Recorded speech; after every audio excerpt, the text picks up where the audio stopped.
Hello, everyone, and welcome to another episode of Tiff Talks Tech. Today is a solo episode, and we're going to talk about what I didn't expect in my first year on the vendor side. And this is something I love to talk about, especially if you're thinking of making the jump from property management side to vendor side. There are a few things that were a little bit shocking to me when I came over. And so I think it's great to be aware of those things before you dive in and as you prepare.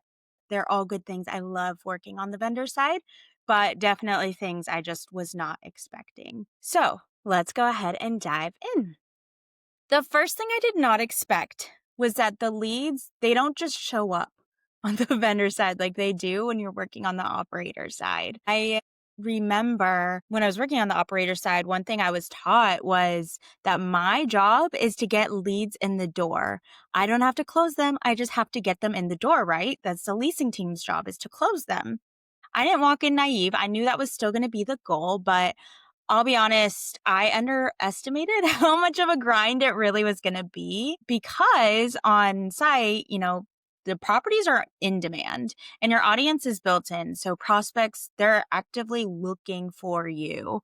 But when you're a vendor, there are so many vendors that have to fight through the noise and fight for visibility. You have to really earn attention and prove your value before anyone ever books a demo with you. Whereas on the property management side, someone wants an apartment, they're going to go online, do their research ahead of time, decide. I mean, it's pretty cut and dry. So on the operator side, for benefits and what you have to offer, it may not be as clear because I know in companies that I've worked with, the goal is to get someone to set a demo with you so that you can have those conversations. But to get them to that point, it's not as easy as it was on the other side. And that realization, it really hit me hard. It's not just turn on the marketing funnel and wait. It's you have to build the funnel, fill it, clean it, tweak it. And sometimes you have to start all the way over. So it really is more of a hustle than I anticipated. But it was a really fun challenge to kind of figure out as well. The next thing that was a little bit of a shock to me was narrowing down my audience. That was a little bit tough for me at first. That really caught me off guard. I had to get laser focused on my target audience. And I worked for a few different vendor companies, and each one has had a different audience. On the operator side, your audience is far more broad. So you have, you are, as a marketer, you're selling around the whole company to residents, prospects, owners, regionals, maintenance. You're selling within the team what you have to offer and why your priority should be number one. And of course, there's the target audience of your residents per property. So that is going to be a little bit different. And of course, there's nuances per property in every area, but it's just so different when it comes to the vendor side. You really can't talk to everyone, and you really have to have a specific message and you have to zero in. So you really have to think about, who do you serve best? Who are your early adopters? And who actually has the budget and influence to help push what you're selling? So I had to stop and really ask myself, are we speaking to marketers? Are we talking to operations leaders, IT? Those messages, they're not all going to be the same. And so you really have to put thought into your persona that you're trying to reach. And that kind of focus was very new to me, but it felt very freeing. It was just a shift in mindset. Okay, I don't have to focus on everyone. I have this very niche thing that I need to pay attention to and figure out, how am I going to sell to this kind of person? How do we make those connections? So that was a fun challenge. Again, it's just very different than working on the operator side. Next, very much did not expect how much networking there was going to be. The networking, it never stops. I know on the operator side, I had plenty of opportunities to network, but that was an area that I really struggled. And I know I've talked about this before, but I had a mentor who is very well connected in the industry. And so we would go to dinner or lunch with our apartments.com rep or the team at Updater, or, there were so many different companies we would chat with. And I just really felt as if I was letting myself drift into the background. I love to be a wallflower. I just felt like I didn't have much to contribute to the conversation. And that is something that I really regret, and not speaking up more and not honing in on my interpersonal skills, which I mean, I think I've always had interpersonal skills, but in those instances, I did not have the confidence to use them. And so that is one area that I really had to work on coming into the vendor side. You can't just rely on meetings being booked or handing out business cards. You have to stay at top of mind, consistently show up, and be useful for everyone that you serve. It's a huge part of my job, and also networking with other vendors because we have each other's back, which is really fun and really great. And that's a part that I have really enjoyed about my job, but it's not something that I had built in that I wish I had put more attention into while I was on the operator side.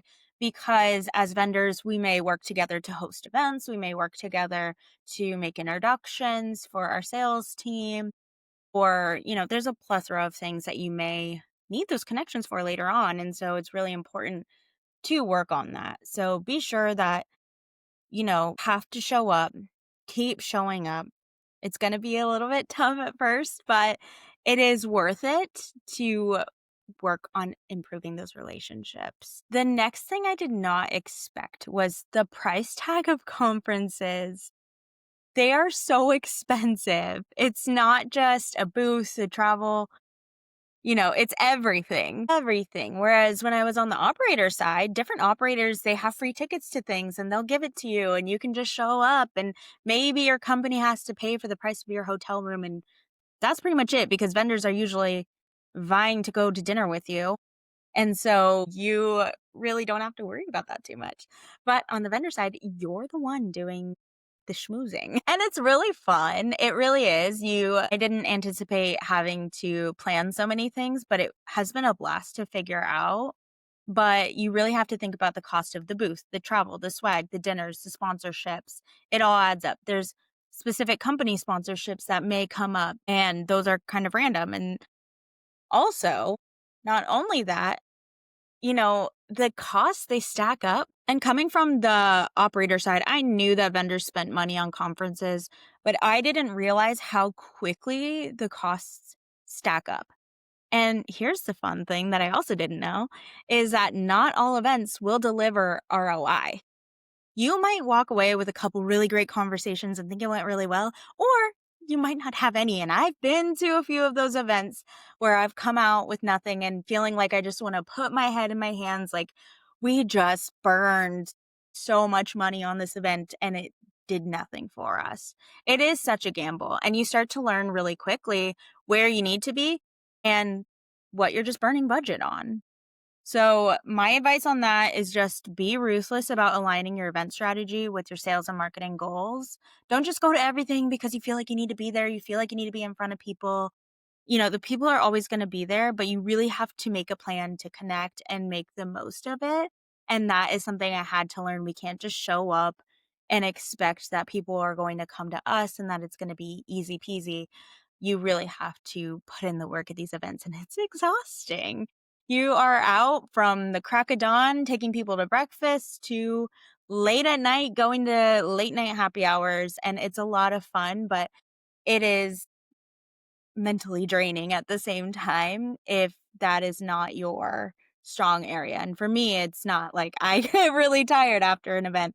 So, make the most of your money though. You need to try to do all of it if you can, because you really want to come out of it with something if they're going to make the investment to actually be at some of these things. Next is sometimes you just have to be your own hype person.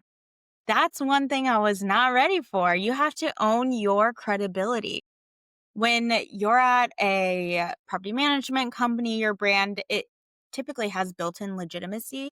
But when you're a vendor, especially a newer startup, you're consistently proving your value. So that means you have to show up online.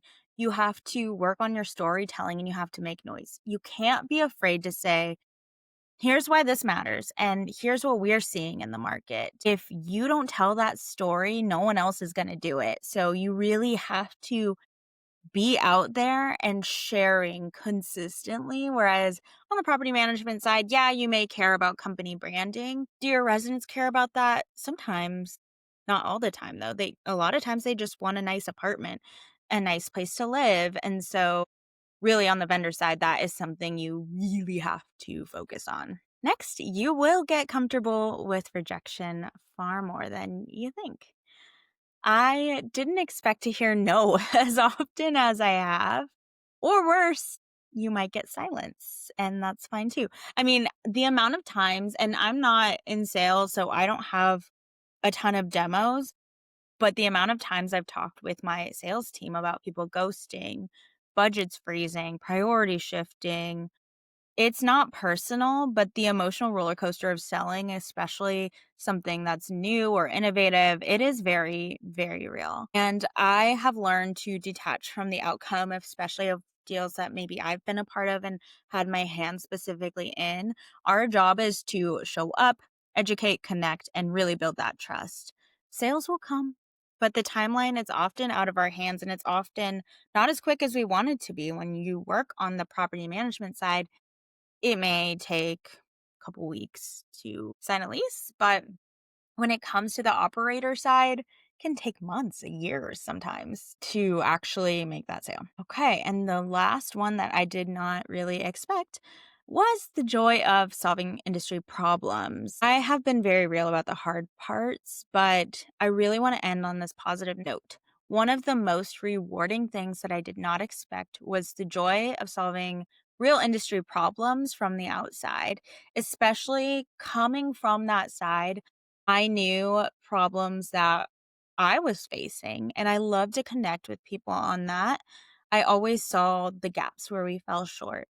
And now I get to be up close to them and I'm helping build those solutions. The amount of times that I have worked with our dev teams, just because I've had industry experience, to be able to say, I don't think that's going to be useful at all, but you can ask people and check. I think what would be more useful is XYZ, or what I've heard clients asking for more often is this or that. So it's been really great because I get to be that voice. Even if I am just marketing, I love working, at least in the companies I've worked for, they've been smaller tech startups. And those are so fun to me because you really can get in front of the people that make those developments and changes. So you can have more of a say and you feel like you're making a real difference. That has been incredibly fulfilling. And if you're someone who's passionate about making change, you may find this side is where you can finally build what you've always wished for when you were on that side of things.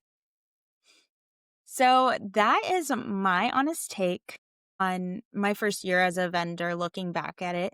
If you are thinking about making the jump, I hope this gave you a little peek behind the curtain and maybe it saved you a few surprises as well. It's not easier, it's just different. And it can be incredibly impactful and rewarding if you come in with your eyes open.